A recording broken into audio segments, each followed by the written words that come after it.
No. This is this is about me, huh? Yeah. Erev Tov, Eitan. Erev Tov, Rabbi. Erev Tov, Chaim. Erev Tov. Erev Tov, David. How are you? Good. Shmuel? Everything's good. Everything's good. Olaf. And Tarfon. Tarfon is the main man, you know what I'm saying? Baruch Hashem. We're going to study today. We're going to finish up what we did last time with the story of the Lost Princess by Rabbi Nachman. Oh. And Rabbi Natan says in the introduction, the second introduction to the book of Sipurei Masiot, he says that many times we find that there's stories with drashot, with actual Torahs, with actually words of Torah that Rabbi Nachman taught.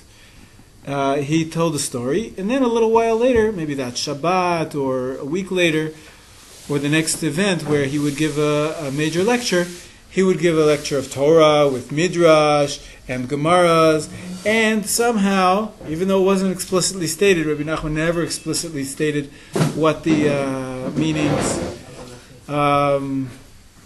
of the stories, of the parables are, but many times we find things that are connected. And the Torah that you have in front of you now is the Kuti Maharan, which is the book collection of Rabbi Nachman's drashos and teachings. It's a big volume, two parts actually. It was published during his life. And chapter 60, Samich, has in it a few ideas, and one or two of them actually relate to, you'll see in a minute, linguistically exactly, they explain a little bit of what we saw in the story last time. Just to remind us of the story, briefly, another aspect of the story, and why Hasidim and why Rabbi Nachman decided to tell stories, is that they're easy to remember. Right, if I asked you to recall exactly what happened in the shiur this morning, it might be harder. But a story, I think it's easier to remember. It somehow it gets into our psyches. Our psyches are built such that we remember stories. And the story was about a king who had a beloved princess, a daughter, and he played with her and spent time with her, and he really had enjoyed that. But one time, what happened was he got angry at her, and he actually cursed her. He said, "Let the evil one take you away." And some miracle happened, and that night she went to her room, and then she was gone, and the king was very sad, and he didn't know where she was. And so the hero comes. Who's the hero? The viceroy. The viceroy. The viceroy, the aide to the king. He says, "I'll go search for her." He takes a servant. He takes a horse and money for expenses. He went to look for her. He searched for her for a long, long time, and he almost gives up. And he finds a fortress, and there's a king there. First, he thinks he can't go in. How are they going to let him in? But ultimately, somehow the soldiers just let him walk right in, and he sees the king. He eats, he drinks, and he sits to watch, and then they call in the queen, and the queen is none other than the lost princess. And he recognizes her, she recognizes him, and he asks her, "How did you get here?" He says, "Well, because my father sent me out," based on the words that he said, and she described he described how upset the father was, and asked how he can get her out. And she said to him that he has to stay in one place for a year and yearn for her, and without eating and without sleeping, at least for the last 24 hours, don't sleep. And he went and did that for a whole year. He at the end of the final year, the final day of the year, he was fasting, and he was on the way back to get her, and he sees, what does he see? An apple tree. An apple tree. Not yet, no giants yet. He went, apple tree is a beautiful tree. He couldn't hold back from the temptation, and a deep sleep came over him after eating the apple, and he didn't know what happened, and he felt very sorry. He went back to the queen, and she was very upset. This princess was very upset. I missed out on a chance. Now she says, well, I understand it's really hard, so I'll give you another time. You have another opportunity. He goes ahead, and this time, again, another year, you have to sit there pining and yearning to release me. And on the last day, don't drink any wine. And of course, don't sleep. And what happens? He does the whole year, in the last moment, he comes back to her, and on the way, he sees a river flowing, smells like wine, looks red, takes a drink, and he falls asleep. For how long? 2 years, I think. 70 years. 70 years. He Oh, falls 70. asleep for 70 years. And during that 70 years, she comes by, soldiers come by, the carriages come by, lots of things comes up, and finally she stops her carriage and she sees him, and she tries to wake him up. She can't wake him up from his 70-year slumber. And so what does she do? She takes off her handkerchief off of her head, and she writes a note with her tears, telling about how much she misses him and how she wishes that he would have released her. And she tells him how to release her now, because now she's being taken away. She's taken away someplace much, much farther. If you thought that was hard to get there, find her the first time, the second time is much, much farther. And where is she to be found? Pearls and something. A mountain of gold and a castle made out of pearls. And he goes to search for her, and for many, many years he can't find her anywhere where it's inhabited, so he has to go somewhere that's uninhabited. And first thing he finds is a huge giant. And what is the giant carrying? A tree. As a matter of fact, he's going to find 3 giants, and they're all carrying a large tree. And they look at him and say, who are you? What are you? They've never seen a man before. This is an uninhabited place. And he says, I'm a man, and they don't really tell him what they are. But each giant had its own each thing, giant, the first giant was in charge of the animals, and the second giant was in charge of the birds, I think. The birds, and the third giant was in charge of the winds. And they each, after trying to convince him that you're an idiot, what are you doing here? What are you looking for? You're looking for a mountain made out of gold and a castle made out of pearls. Such a thing doesn't exist. Somebody's been telling you fairy tales. And he tells to them, no. He says, I believe, I know it's true, I know there must be somewhere. And because he's so adamant, they summon the animals, and they summon the winds, and they summon the birds to help him. Ultimately, no sign. Nobody's seen. None of the animals and none of the birds have seen any sign of such a mountain until at the very last moment. Finally, another wind comes. Actually, storm wind, the story says, comes, and actually the giant is angry. Why did you come late? He says, well, I had to take a princess to the mountain of gold and a castle made out of pearls. And of course, the viceroys are overjoyed. And the last giant gives him a gift. Do you remember what the gift is?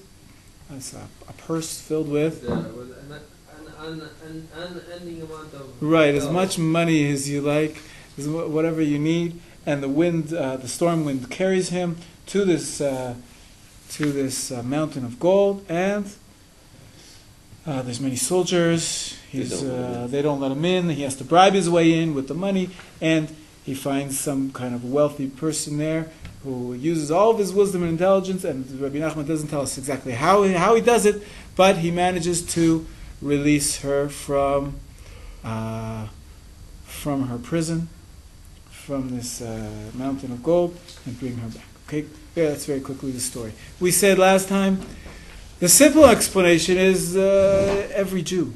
Okay, the viceroy is the example of the Jew. Every one of us is searching for his neshama. It's the relationship between man and woman is used in Shir HaShirim, we know, and many times in the Zohar. We'll get to the Kabbalah in a minute. Is the viceroy planning to marry the king's daughter? Sorry? Is the viceroy planning to marry the king's daughter? It's unclear. It's a good question. It's unclear, but he definitely is a man on a mission to find her. The way the story tells it, he wants to help his king. Yeah, he never says anything about reward or anything. That's right. That's right. He seems almost altruistic. So this verse, so the simplest explanation we say is, you want to find your neshama, your soul, and there are temptations along the way. Sometimes you have to have perseverance. You have to pray very hard. You have to fast. There's a lot of service which you have to do to find either your neshama or your faith. And then sometimes what happens, you fail. And how do you fail? Why do you fail? Because you have a Yetzer Hara, as the princess says to him. I understand you have evil inclination. It's very hard. Sometimes you fail, and then you fall asleep. You fall asleep even for 70 years. What are the 70 years? We'll get to that in just a minute in the page in front of you. But ultimately, even if you get by the temptations, the soul is jailed, is imprisoned. Imprisoned in what? A mountain of gold and castle of pearls. That could be very simply a symbol for the physical world, riches. Sometimes we lose our soul in all of the materialistic world in which we live in. We lose our focus, and the soul is imprisoned in the body, and we have to try to connect and take her out, avoid the temptations, and ultimately, if we search hard enough, we persevere, and we pray hard enough, and we believe hard enough that there is a spiritual element to our lives, then we will be successful and releasing our soul from its bondage. Okay, this is a simple interpretation. We touched upon it at the end of last shiur after reading the story. Let's take a look now at the page in front of you. This is from as I said, Likutei Moharan Samech, and he relates to what it means to fall asleep on the most basic level, and why for 70 years. So let's take a look. Ufkidut Akarot Na'asa. It's from the middle of this Torah. It's a long Torah with about 20 pages. This is just one page of it. Ufkidut Akarot Na'asa al Yidei Shimorin. If you want to lifkod akarot, it's funny, we mentioned barren women who wanted to have a baby in the previous shiur, the introduction to the stories. This is if you want to help barren women become nifkad, means have children. Naasa, how does that happen? You have to wake people up from their sleep. Ki yesh b'nei adam. You see where I am? Yeah. יש בני אדם שישנים את ימיהם, ואף שנדמה לעולם שהם עובדים את השם, ועוסקים בתורה ובתפילה, that there looks like, people look at them and it seems like they're worshiping God, and actually studying Torah. And with tefillah, and they're praying. אף על פי כן, כל עבודתם אין להשם יתברך נחת מהם. God has no pleasure for them, from this service. כי נשאר כל עבודתם למטה. All of their service stays down. ואין יכול להתרומם ולהעלות, and it cannot rise למעלה, כי עיקר החיות היא השכל. Explains why, for some reason, their service, their avodat Hashem, their religious life, doesn't take off. It remains all on a very low level, on a very earthly level. It doesn't reach to the more spiritual plane.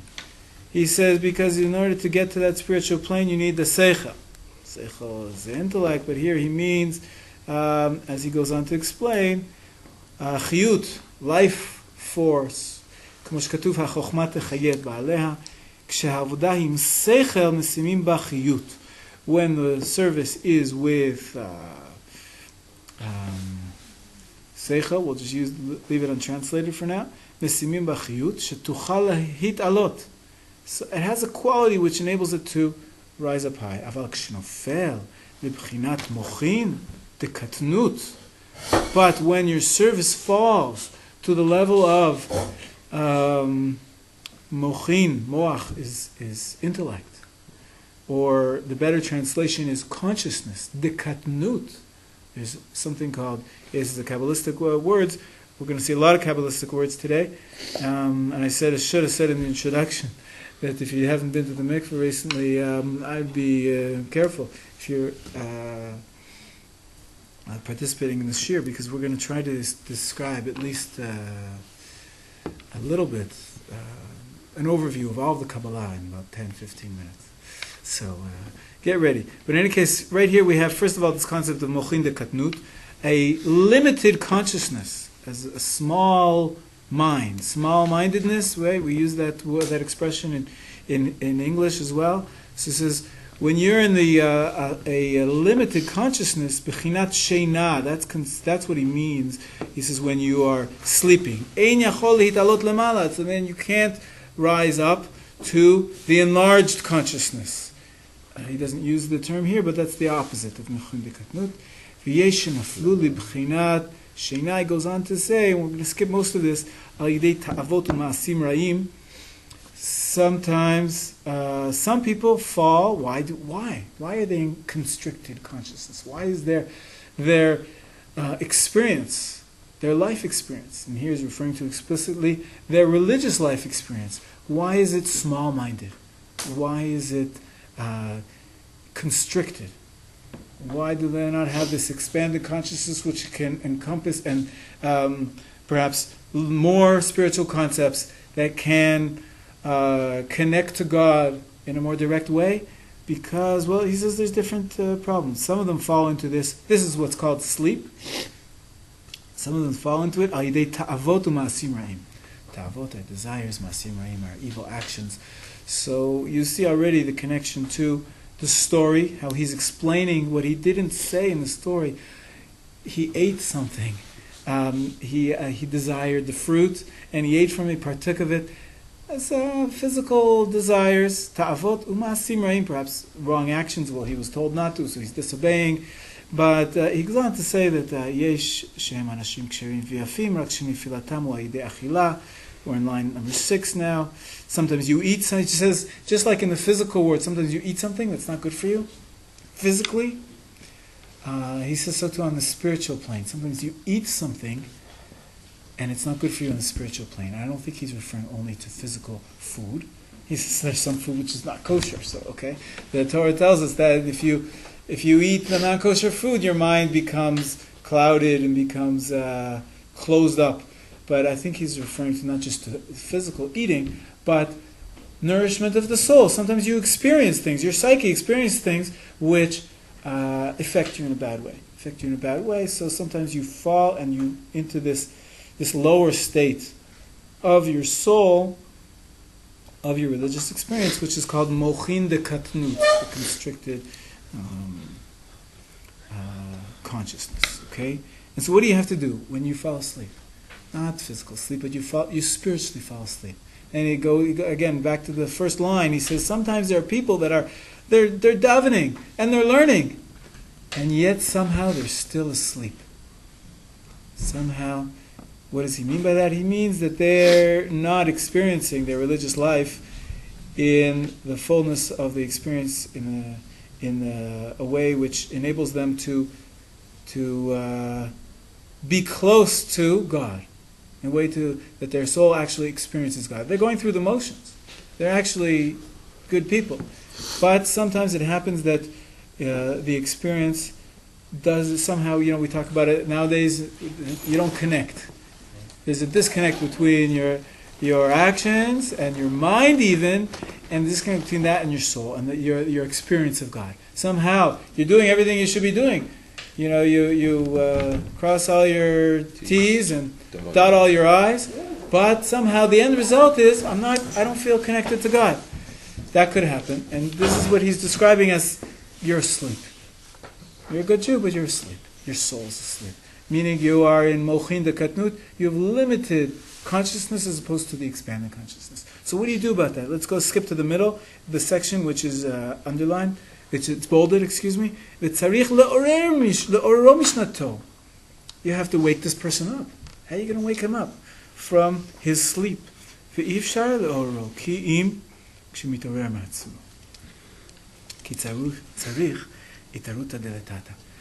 to wake up on your own.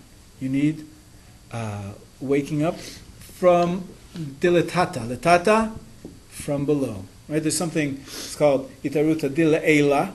From above, God will, put on His divine alarm clock for you. But sometimes He said you need to wake up on your own. You need to have the hitorerut, the arousal from below. But what happens? Sometimes you don't get there, right? Sometimes you don't wake up on time for davening. As much as you would love to have a biological clock which wakes you up at 6:30 every day and gets you to davening on time, sometimes we don't have this. So what do you do? So you need some help. So let's see what he... You don't think other people can wake you up? Oh, we're getting there, we're getting there. רק כשמתעורר מעצמו, אם לא היו מעוררים אותו, היה נשאר ישן יותר. על כן צריך תכף כשמתעורר להראות לו פניו, להלביש אותו בפניו, שנסתלק ממנו בשעת שינה. וזהו בחינת התעוררות השינה. He says it's not enough, even if a person would wake up and he would say, what does waking up in this context mean? He would realize there's something wrong here. I want to experience God in a more direct way. I want to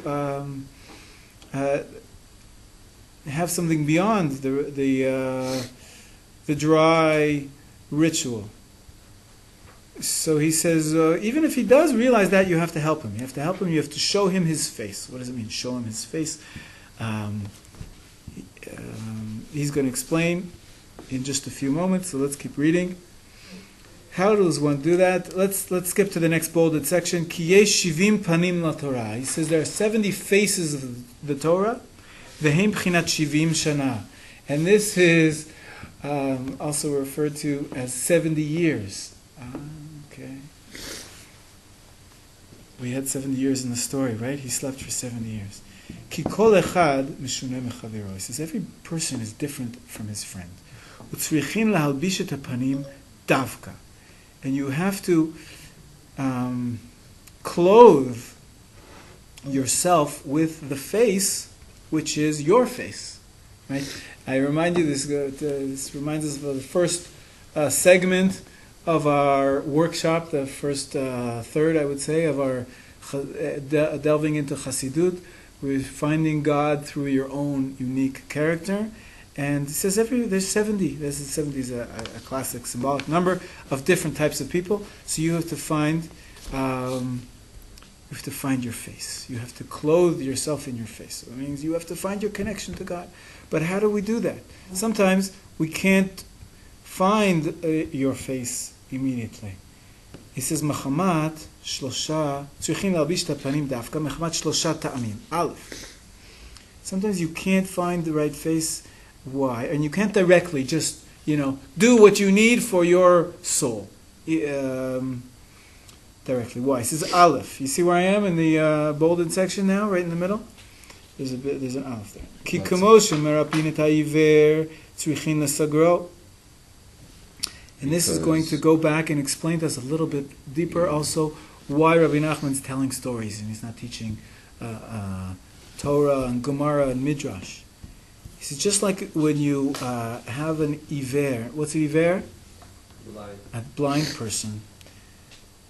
And you want to, first time he has an operation, right? And they fix his retina. And then you take off the bandages for the first time. What do you have to do? You have to limit the light.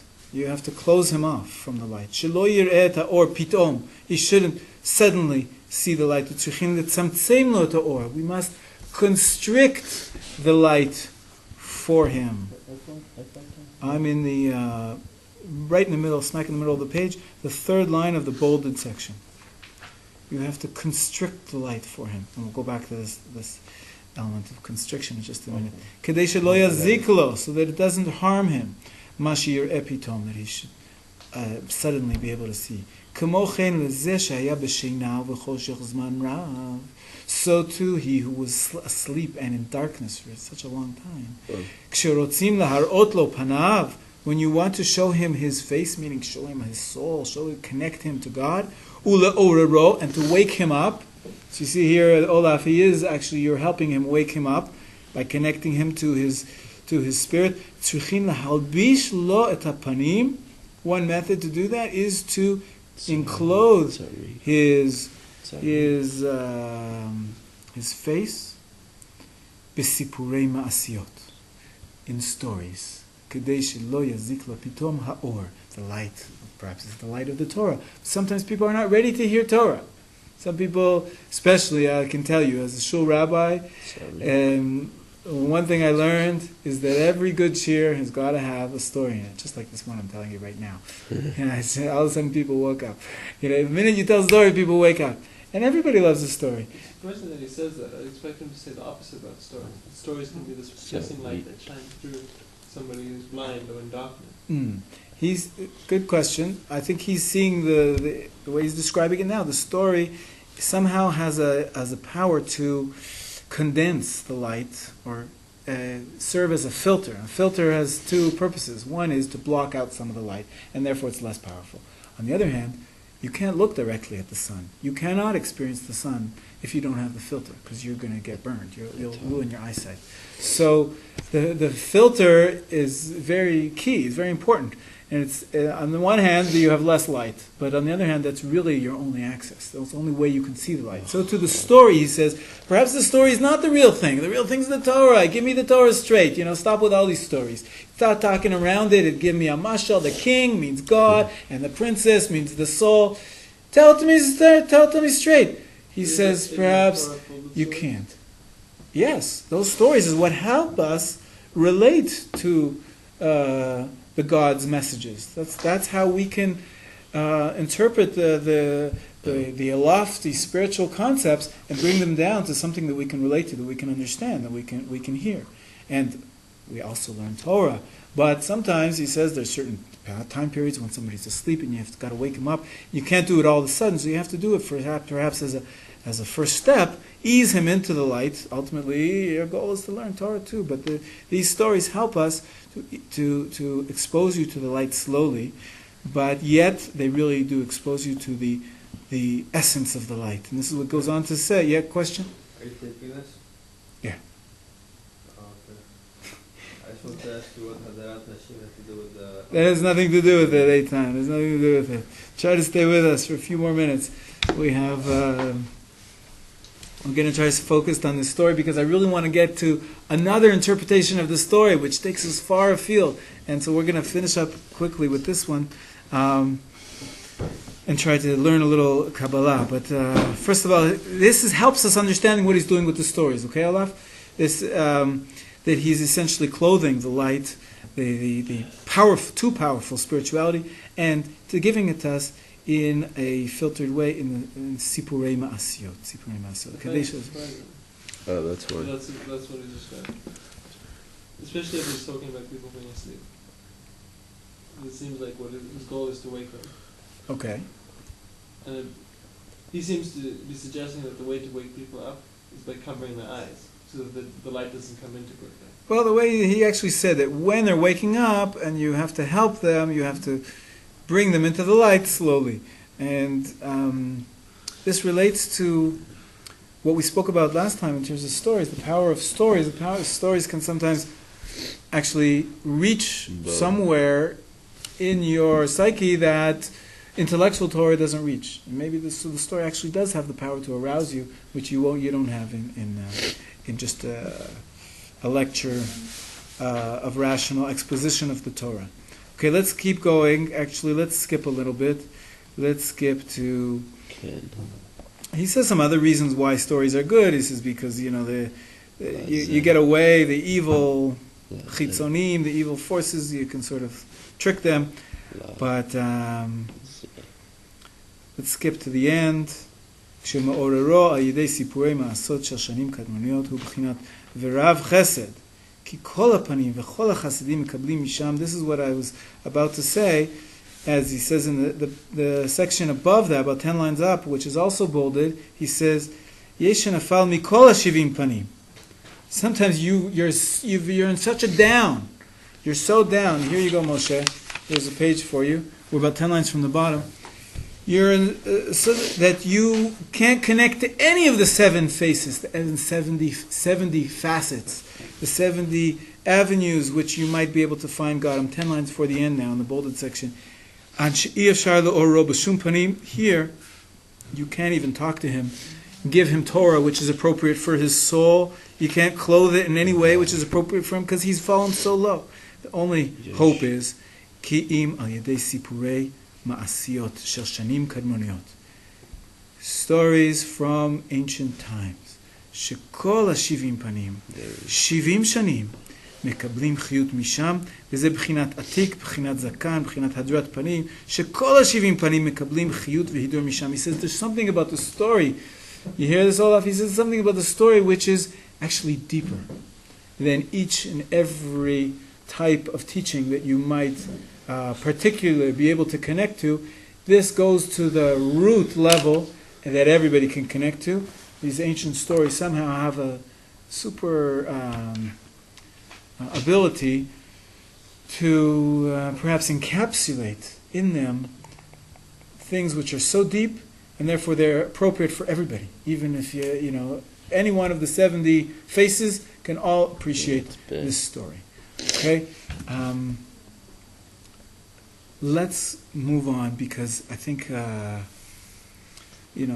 mentioned that this story has many, many interpretations, and it can be understood on many levels. We stopped really on the basic level with saying that a person has to search for his spirituality, has to find yourself, your neshama, and take it, and not get bogged down by the Yetzer Hara, which makes you. Now we went a little bit deeper, and we said sometimes the physical parts of this world can make you fall asleep to spirituality. It can take you away from experiencing, and you have to find a way to wake yourself up after the sleep in 70 years, and your soul might be imprisoned in the gold and silver in your daily life and work and internet and the Academy Awards and whatever sports, whatever happens to be occupying your time. So this is the simple explanation. I want to tell you, that's the story, that's a personal story. That's the personal story. Each and every one of us, we can relate to it on a certain level, and you have to have perseverance, and you have to pray, and you have to ultimately get some help from God to have success. But that's the personal story. This story is very clear from many, many of the, we didn't really talk about the giants, we didn't talk about the trees, and a lot of elements in it. And essentially, Rabbi Nachman is telling here a different story, the cosmic story, the story of the creation of the world. And the Kabbalah describes to us what happened in the creation of the world. And ultimately, we're talking about God, prefacing it by saying that we can't say anything about God. We can't really fathom what God is, and how to describe him, because he is infinite, he's beyond our understanding. Yet, we do have some ways in which we can try to see God, at least with our eyes, from our eyes, how we can describe the way God interacts with the world, and the way he created the world, and what happened in this cosmic story. It starts, and I believe Rabbi Nachman, why I'm starting with the creation of the world, because Rabbi Nachman is starting there. And he's describing, the first paragraph is describing what happened before the world existed. Okay, so you may be familiar with this cosmic story, this Kabbalistic story. You may not be, so pay attention. We're going to do it very quickly and on a very basic level. But before the world existed, who existed? Or what existed? Only God. Only God. And God wanted to create the world. We're not going to get into why he wanted to create a world, but he wanted to create a world.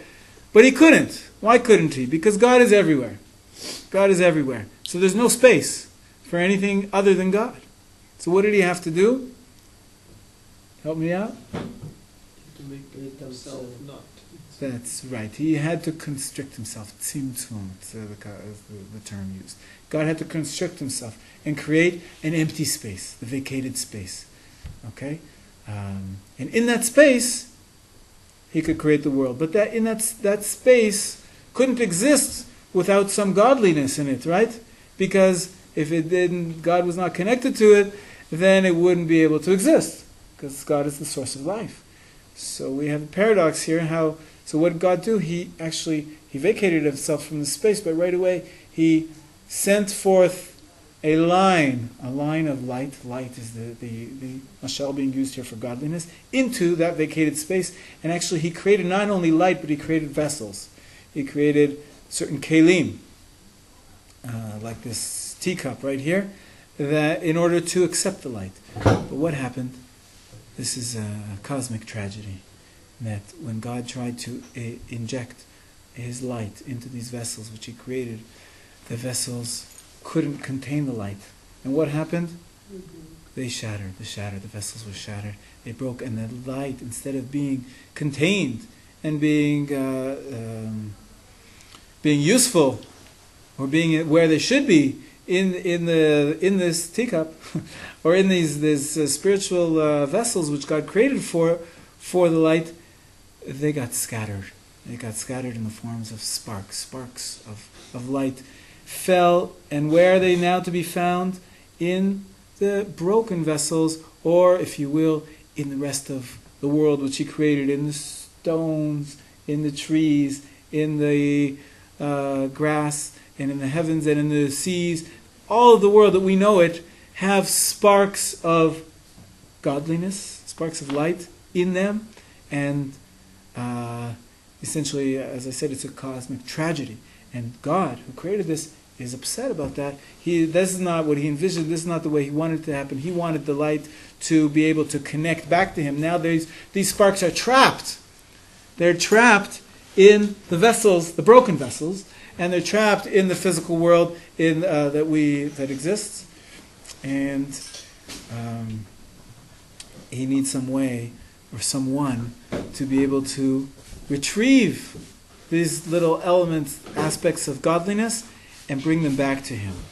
Okay, so obviously, let's go back to the story for a minute. The story starts with the king who is playing with his dear beloved daughter. And he loves her very much. He loves playing with her. And there's of course, God is one. God is one. But as we said, from the way we experience Him, when we look at Him, we can see different parts of God. Moshe, I have a question for you. It's a trick question again. Is God man or a woman? Is He male or female? What do you say? Man. You say God is like a man. He's more like a man and not like a woman. Okay. What do you say, Olaf? Is God not like a man or like a woman? He's a father. He's a father, so that's a masculine sign. Good. Anybody disagree? I think I have no clue. Okay, King so or is it queen? I'd like to say something silly, but don't. I don't feel like David, what do you say? Does God ever act like a feminine, like a woman? Yeah, it's a little bit of both. A little bit of both, right? Have you familiar with any shiurim? That's good. Describes relation to man and woman. Right? Usually, you said the king. I said that's a masculine. We say our father, our king. But we also speak about the divine presence. What's the term for that? Shekhinah. Shekhinah is a feminine presence. It's a maternal presence. Right? The mother which cradles the children in her arms. Also the mother which carries the children in her womb. Right? Rachamim is rechem. Who carries her children inside her and nurtures them, develops them. So the Shekhinah is a divine presence which is shochem. It dwells close to us. The king is a little distant. King, like, is the father figure. Sometimes, we need the father figure, but he's distant a little bit. But the stereotype, the archetype, is that the woman is the mother, is the one who's close to the children and nurtures them and brings them up. Ultimately, when they develop a little more after she nurses them and they grow up, maybe they attain a little more knowledge, mochin, we mentioned this higher level of consciousness, then they can go back and connect again with their father. Okay, so we relate to God as having a feminine aspect and a masculine aspect. And in the Kabbalah, It's light. the Kabbalah has 10 sfirot. The first three sfirot are Chochmah, Binah, Vadat, Chabad, and that's the level before the world even exists. All there was an idea of the world, and God was at one together with the the lower aspects. The other aspects of his essence are expressed in the lower seven sfirot. Seven sfirot. Oh. Seven sfirot. How many sons did the king have? 6 sons and 1 daughter, right? The 6 ktsavot are called the extremities of the other sfirot, and the last sfirah is a feminine aspect, which is called Malchut. Malchut, it actually receives all of the spiritual influence through all the other 6 elements of creation, and collects them and nurtures them. The Malchut, the last sfirah of the 10 sfirot, is a feminine aspect, and it seems very clear. Rabbi Nachman was, what does Chassidut do in general? Chassidut, in many ways, is an interpretation of Kabbalah. It's a way to bring the Kabbalah down so that the masses could appreciate it and connect to it. And so Rabbi Nachman is telling a story here about a king that has 7 children, 6 boys and then a girl. It clearly must refer to the Sfirah of Malchut.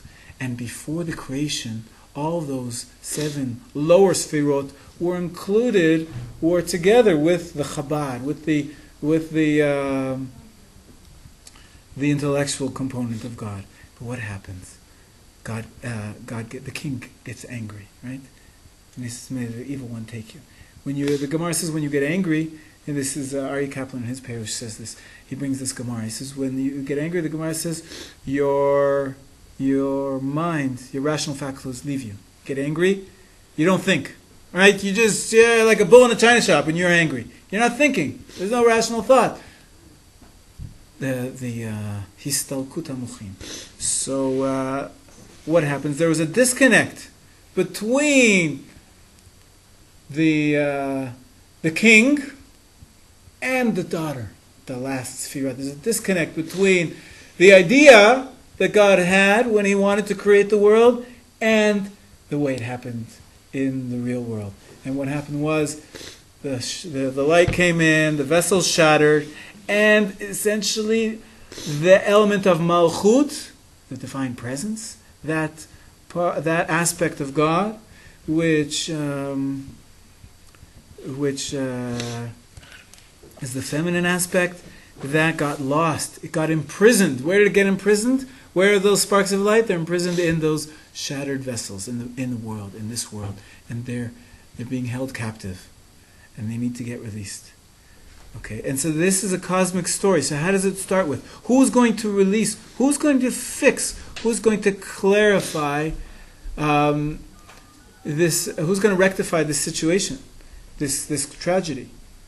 Who does God create? And how many days of the creation are there? 6 days, and the 7th day. The 7th day also. The 7th is that day which we get back to holiness, to spirituality. Right? 6 days we're a little disconnected. The 7th day we get back to. Who helps us? Who's the bridge between the 6th and the 7th? Shabbat. Yes, Shabbat is the 7th day. But who brings in the Shabbat? Hashem created the whole system. But who does He need? He needs man. He needs man. First of all, before we get to the Jewish people, we'll get to the Jewish people soon. First we need man. And what is the first man? He has a challenge. He could have brought the Mashiach. What do we call the first man? Adam Rishon. And what does he do? He almost gets there. But how does he sin? Eats the forbidden fruit. Eats the forbidden fruit. What does the viceroy do in Rabbi Nachman's story? He eats the apple. Okay, clearly symbolic of Adam Rishon. And the first attempt of mankind to find spirituality in this world is unsuccessful. What happens after Adam Rishon? Well, the princess comes to him and says, "I see it's too hard for you. We're going to make it a little easier. Now, what do you have to do? Maybe, I'll give you some direction, a little bit easier direction. Maybe Sheva mitzvot b'nei Noach." And Noach, how does he sin? Right? He comes out of the Teva, he gets a fresh start. Actually, we spoke about it in Yeshiva here, how Noach, It was like the second Adam, the second attempt at human civilization accomplishing its goal. Right away he sins, he drinks the wine. Clearly Rabbi Nachman's alluding to Adam and Noach, the attempt of man to rectify this cosmic tragedy of this world not being able to experience God in the way we should be able to connect to Him, spirituality. And so Noach. And so what are we left with? Then he has to go on a find her. The princess gets taken far, far, far away, and he meets 3 giants. Perhaps 3 temples. Any other guesses? The 3 giants. Well, we did Adam and Noach. Perhaps Avram, Yitzchak, and Yaakov, right? Perhaps Avram, Yitzchak, and Yaakov. If you want to get a little more Kabbalistic, and we don't have so much time, but there's 3 levels of the soul. Naran Chai, there's actually 5 levels of the soul. The first 3 are Nefesh, Ruach, and Neshama. And of course, what is the symbol of this whole structure which I described, of the 10 Sfirot, right? Chabad on the top, and then the 7 lower ones. What is the symbol used by the Kabbalah to describe this structure? A tree. Right, the second most famous book of Kabbalah. First most famous book of Kabbalah is called the Zohar.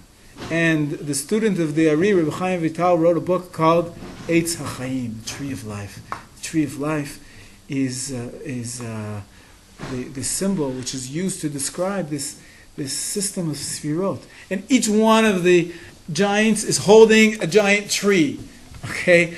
Obviously Rabbi Nachman is interpreting and bringing down, somehow distilling these lofty ideas of Kabbalah, which of course we're just running through now for you very quickly, just so you see what Rabbi Nachman is trying to do in this story. So each of the giants, maybe the giants are the Avot, maybe the giants are different levels of the soul, but they're each holding a tree, meaning we have to try to reach spirituality through using the Kabbalah. Now there's another system of 3, but then there's a 4th, right? Because the 4th, the 3 giants don't help him until finally there's a 4th element, which is this storm wind, which actually is what helps him. So where do we have some kind of creature, although it has 4 aspects, 4 sides? Right, the famous vision that Yechazkel has is a creature that has 4 sides, and the first side looks like a face of a lion, and the second is like anybody? Eagle. An eagle, good, and the third is the shape of a cow or ox, and the 4th is the face of man. So perhaps he's referring to this, and this is This is Maharaj, right? So he's saying, he discusses this as well. he's saying the whole story was just a way to explain Kabbalah about the spheros and the whole, everything else. Yeah, it's a way. Yes, it's definitely an interpretation and perhaps describing to us what Kabbalah is talking about. It's talking about we want to find and experience godliness in this world. Okay, we have to find and elevate these sparks and bring them back to their source, which is in God. And the way in which to do that, there's a system. And what is valuable, this viceroy, who's perhaps each and every one of us, he takes with him a servant, he takes with a horse. The horse might be the body, right? Man has a body. He takes with money, which might be our maasim tovim, might be our mitzvot, and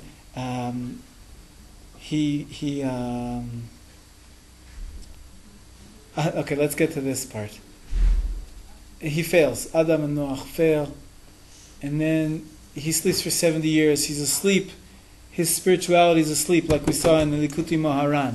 He's not there. His consciousness is not able to connect to God. What does he get? He gets a handkerchief with words written on it with her tears. What do you think that handkerchief could be? It gives him a message. It directs him how to find her. The Torah, of course. We get a guide from from the Shekhinah.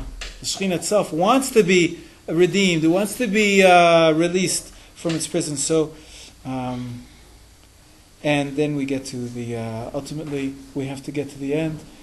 We find that there's a wind, a storm wind, which takes somebody up to Shemayim. You're about up to that in Melachim Bet, right? What are you up to? Who gets taken? Eliyahu gets taken up to the skies with a storm wind, and it elevates him. It's okay. It elevates him. So the storm wind elevates somebody to reach the Golden Mountain. The Golden Mountain may be Olam Haba. It may be Yemot HaMashiach. The castle made out of pearls could be the Beit HaMikdash. The third Beit HaMikdash, which is up on high. And those four levels, are known in Kabbalah as, we mentioned the three giants, and then the fourth help that he gets is the Kabbalah describes four spiritual worlds.